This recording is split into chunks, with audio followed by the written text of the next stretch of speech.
تو اللہ تعالیٰ ایک نفل پر اللہ تعالیٰ فرض کا ثواب، 1 روپیہ صدقہ کریں گے، ساری دنیا کو جمع کر کے آدمی صدقہ کرے تو ایک زکوٰۃ کے 1 روپے تک نہیں پہنچ سکتے۔ صدقہ صدقہ ہے، زکوٰۃ زکوٰۃ ہے، اور رمضان المبارک میں صدقہ دیں گے وہ زکوٰۃ کے برابر، اور زکوٰۃ 70 گنا۔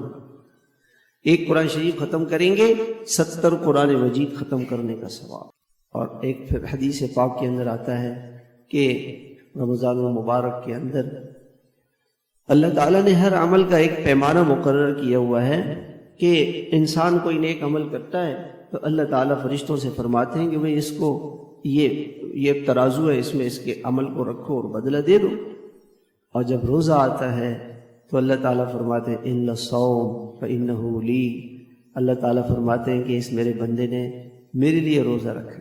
اللہ، کیا مالک کہہ دے، محبوب کہہ دے، آسمان و زمین کا بادشاہ کہہ دے کہ اس نے میرے لیے روزہ رکھا ہے، کیا اس میں مزہ ہے؟ کیا مزہ ہے؟ خدا کی نظروں میں آ جائے، اللہ کی محبت کی نگاہ اس پہ پڑ جائے۔ اِلَّا الصَّوْمَ فَإِنَّهُ لِي، اللہ صرف محبوب کی طرف سے یہ انعام ملے کہ یہ اس نے میرے لیے روزہ رکھا، بس کامیاب ہو۔ کیسی کامیابی؟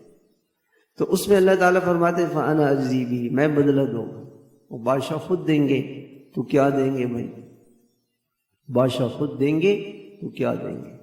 اور بعض محدثین فرماتے ہیں جن کو اللہ کی محبت کا مزہ لگ گیا ہے، وہ کہتے ہیں یہ لفظ ہے وَأَنَا أُجْزَى بِهِ، روزے دار کو اللہ مل جاتے، محبوب مل گئے تو کیا ہوا؟ کائنات کا بادشاہ مل گیا، ساری کائنات مل گئی۔